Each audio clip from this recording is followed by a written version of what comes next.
क्या आपने कभी सोचा है कि जिस पृथ्वी पर हम रहते हैं वह कैसे बनी? 450 करोड़ साल पहले की हमारी यह धरती कैसी थी? आज हम आपको ले चलेंगे समय के उस सफर पर जब यह पूरा सौरमंडल बस गैस और धूल के बादलों से भरा हुआ था। वैज्ञानिकों के मुताबिक हमारे सौरमंडल की शुरुआत धूल और गैस के विशाल बादलों से हुई। इन बादलों से दूर एक तारा हुआ करता था। वक्त के साथ उस तारे की ऊर्जा खत्म होने लगी और एक भयंकर विस्फोट हुआ। इस विस्फोट से अंतरिक्ष में फैली धूल आपस में जुड़ने लगी और भारी दबाव व गर्मी से बड़े उल्कापिंड और पत्थरों का निर्माण हुआ। इसी दबाव के कारण इन बादलों में स्थित रेडियोएक्टिव पदार्थों ने गुरुत्वाकर्षण ग्रेविटी पैदा किया। इस ग्रेविटी की वजह से हाइड्रोजन और हीलियम गैसें इकट्ठा होने लगीं और अंततः एक बड़ा विस्फोट हुआ, जिससे हमारे सूरज का जन्म हुआ। सूरज बनने के बाद अंतरिक्ष में फैले क्षुद्रग्रह सूरज के गुरुत्वाकर्षण में आकर उसकी परिक्रमा करने लगे। धीरे धीरे इन ग्रहों के आपस में टकराने से बुध, मरकरी, शुक्र, वीनूस, पृथ्वी, अर्थ और मंगल, मार्स जैसे ग्रहों का निर्माण हुआ। वैज्ञानिकों के अनुसार उस समय पृथ्वी और मंगल के बीच एक अन्य ग्रह था जिसे थिया कहा जाता है।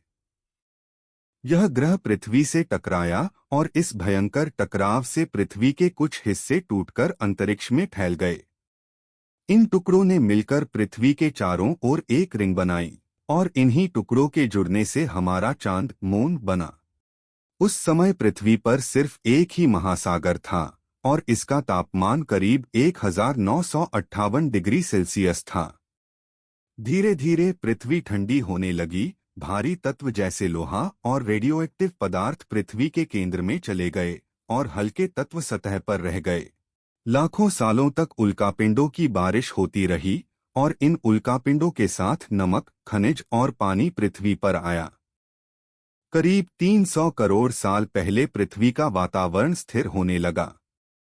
पहले महासागर के अंदर ज्वालामुखियों के पास सूक्ष्मजीवों माइक्रोऑर्गेनिजम्स का जन्म हुआ। फिर करीब 250 करोड़ साल पहले ऐसे जीव अस्तित्व में आए जो पानी में मौजूद खनिज और धूप का इस्तेमाल कर ऑक्सीजन छोड़ते थे। इससे वातावरण में ऑक्सीजन की मात्रा बढ़ी और पृथ्वी का वायुमंडल बनने लगा।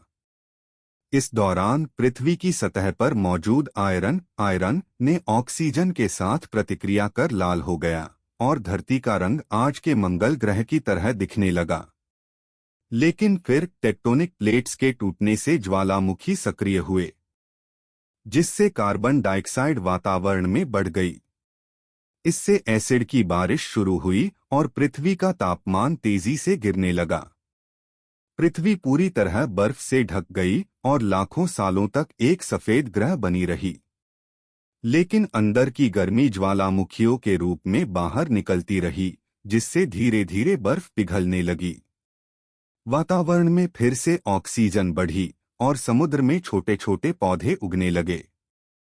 करीब 47 करोड़ साल पहले पहली बार भूमि पर वनस्पति उगने लगी। धीरे धीरे समुद्री जीव जमीन पर आने लगे और विकसित होते गए। करीब 25 करोड़ साल पहले विशाल महाद्वीप पैंगिया बना, जिसमें डायनासोर का दौर शुरू हुआ। डायनासोर लगभग 20 करोड़ सालों तक पृथ्वी पर राज करते रहे। लेकिन फिर 6.5 करोड़ साल पहले एक विशाल उल्कापिंड पृथ्वी से टकराया। यह उल्कापिंड माउंट एवरेस्ट से भी बड़ा था और करीब 80,000 किलोमीटर प्रति घंटे की रफ्तार से पृथ्वी की ओर आ रहा था। इसके टकराने से इतनी ऊर्जा निकली जो 10 करोड़ परमाणु बमों के बराबर थी। इस टकराव से पृथ्वी पर भयानक आग, भूकंप और सुनामी आई। पूरा वातावरण धूल और जहरीली गैसों से भर गया। सूरज की रोशनी पृथ्वी तक नहीं पहुंच सकी, जिससे तापमान गिरने लगा। यह प्रलय डायनासोरों के अंत का कारण बनी। लेकिन हमारे पूर्वज यानी छोटे जीव जो जमीन के अंदर रहते थे, वे इस तबाही से बच गए। धीरे धीरे पृथ्वी पर नया जीवन विकसित हुआ। करीब 20 लाख साल पहले बंदरों ने खाने की तलाश में अपने पैरों पर चलना शुरू किया। और धीरे धीरे वे इंसानों में बदलने लगे। हमने खेती सीखी, औजार बनाए, सभ्यताएं विकसित की और आज इस आधुनिक युग में आ पहुंचे हैं। लेकिन जितना हमने इस धरती को बदला, उतना किसी और जीव ने नहीं किया। हमने प्रदूषण और जलवायु परिवर्तन से इसे संकट में डाल दिया है। वैज्ञानिकों का मानना है कि भविष्य में पृथ्वी में फिर से बड़े बदलाव होंगे। तो क्या हम अपनी धरती को बचा सकते हैं या एक और विनाश की ओर बढ़ रहे हैं? यह जानने के लिए जुड़े रहिए हमारे चैनल से। अगर आपको यह वीडियो पसंद आया हो तो लाइक करें, अपने दोस्तों के साथ शेयर करें और हमारे चैनल को सब्सक्राइब करना न भूलें। मिलते हैं अगली वीडियो में, तब तक के लिए धन्यवाद।